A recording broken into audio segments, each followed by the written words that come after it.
Será que a arquitetura de IA que roda hoje na sua operação está de alguma forma desperdiçando dinheiro? Pois é, muitas empresas estão percebendo que o jeito padrão de usar IA é bem ineficiente. O sistema trata cada pergunta, mesmo aquelas que se repetem, como se fosse a primeira vez. E isso, claro, gera custos enormes de processamento, que acabam comendo a margem de lucro. Vamos entender isso a fundo e descobrir a estratégia para eliminar de vez esse desperdício.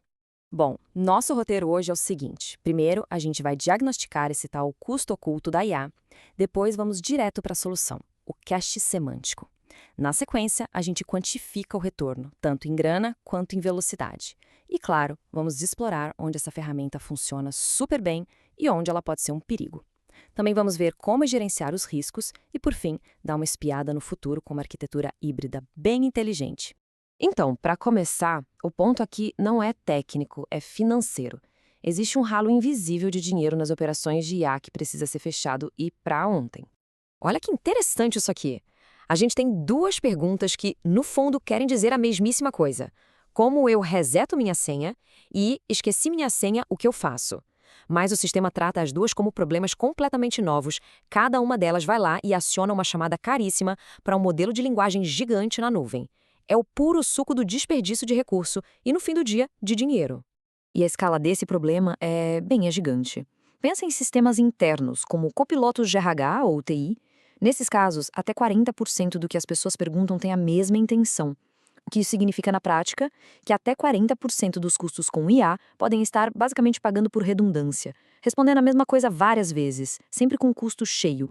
Então, esse desperdício todo vem principalmente de três lugares. Primeiro, essa ilusão da singularidade que a gente acabou de ver. Segundo, os fluxos de trabalho de RAG, que é quando o modelo lê um monte de documento para achar uma resposta, só que ele acaba lendo os mesmos documentos de novo. E terceiro, o que a gente pode chamar de imposto do token, pagar um preço altíssimo por respostas que deveriam ser super simples e baratas. Mas, felizmente, tem uma solução bem elegante e estratégica para esse problema. O nome dela é cache semântico. E aqui está a grande sacada, a diferença fundamental. O cache tradicional, ele é literal ao extremo. Só funciona se o texto for 100% igual. Para ele, reset de senha e resetar senha são coisas totalmente diferentes. Isso não serve para a linguagem humana. Já o cache semântico, esse é esperto. Ele não liga para as palavras exatas, ele busca o significado, a intenção.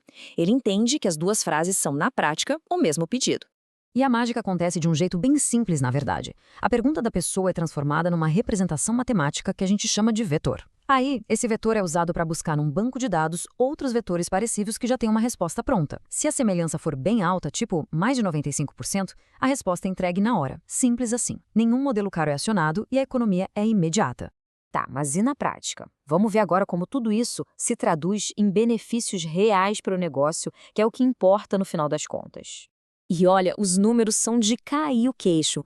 Em cenários reais de produção, implementar um cache semântico levou a uma redução de custo operacional que fica entre 45% e 73%. E isso vai direto para a veia da margem de lucro da empresa. É como descobrir que dá para cortar metade da conta de luz da fábrica sem desligar nenhuma máquina. E não é só dinheiro. A velocidade é outro ganho absurdo. O tempo de resposta pode despencar de 1,5 segundo, que é o normal para o modelo na nuvem, para meros 50 milissegundos. É a diferença entre uma experiência que se arrasta e uma que é instantânea. E isso impacta diretamente a satisfação e a adoção do produto. Mas para medir o sucesso de verdade, não adianta só olhar a fatura da nuvem. As métricas que realmente importam são outras. Qual a porcentagem de vezes que o cache acertou e resolveu o problema? A velocidade se mantém baixa e consistente mesmo nos picos? E, a mais importante de todas, qual o custo final para cada tarefa que o sistema conseguiu resolver? São essas as métricas que medem resultado, não só atividade. Agora, um alerta importante. Essa tecnologia não é uma bala de prata. É fundamental saber onde aplicar e, mais importante ainda, onde não chegar nem perto. E seguir aqui é ouro. O cache semântico brilha, dá show em copilotos internos de RH e TI ou no suporte básico ao cliente. Por quê? Porque as perguntas se repetem muito. Mas ele é extremamente perigoso em cenários com dados que mudam a todo instante. Imagina perguntar qual é o meu saldo e receber a resposta de 5 minutos atrás, antes de um Pix cair na conta. Seria um desastre. O mesmo vale para áreas reguladas como saúde e finanças, onde uma informação errada pode ter consequências seríssimas. E isso nos leva direto ao calcanhar de Aquiles do sistema, o risco de entregar uma resposta que parece certa, mas que no contexto está completamente errada. Essa frase resume perfeitamente o tamanho do problema. Em áreas sensíveis, um falso positivo, ou seja, o sistema achar que uma pergunta é igual a outra quando não é, pode ter um custo que nem dá para calcular, tanto para o negócio quanto para a pessoa que recebeu a informação errada. A boa notícia é que dá para gerenciar esses riscos com uma governança bem forte. Coisas como invalidação ativa, que limpa o cache na hora que o dado original muda, garantindo que a resposta nunca fique velha.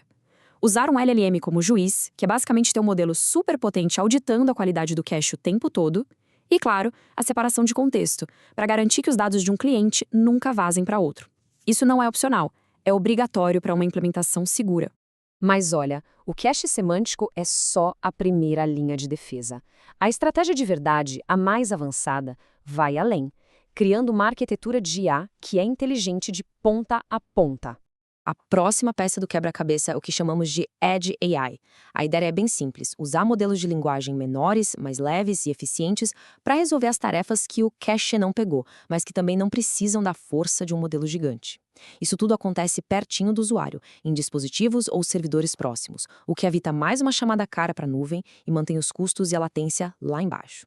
E é assim que se parece o futuro que as empresas mais maduras já estão construindo. É uma cascata inteligente. A requisição chega e bate primeiro no cache, que é a opção mais rápida e barata. Falhou, ela vai para um modelo pequeno e rápido na borda, a Edge AI. E só se a tarefa for muito complexa, aí sim ela é enviada para um modelo de ponta, caríssimo, lá na nuvem. É um sistema de triagem que garante que a gente use a ferramenta certa, com o custo certo, para cada tipo de trabalho. E com isso, a gente termina com uma pergunta para reflexão. A arquitetura de IA da sua organização hoje, ela está construída como um ativo que protege a margem de lucro, ou ela é um centro de custo fora de controle que destrói essa margem silenciosamente? A resposta para essa pergunta pode definir o futuro da operação.